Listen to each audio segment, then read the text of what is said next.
परराष्ट्र सचिव विक्रम मिस्री यांनी काल संसदेच्या परराष्ट्र व्यवहार विषयक स्थायी समितीच्या सदस्यांना भारत पाकिस्तान दरम्यानची सद्यस्थिती, ऑपरेशन सिंदूर आणि भारताचं परराष्ट्र धोरण याविषयी सविस्तर माहिती दिली। ऑगस्ट 2019 पासून पाकिस्तानने उच्चायुक्तांना परत बोलवून व्यापार स्थगित करून द्विपक्षीय संबंध कमी केले आहेत।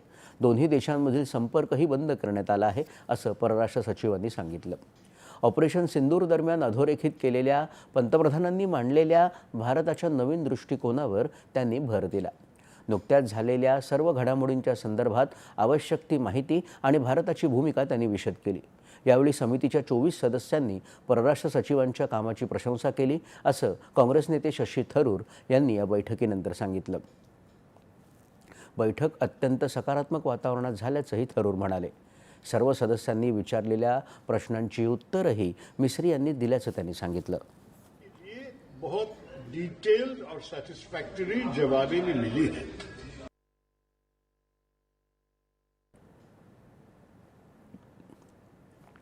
लष्कर प्रमुख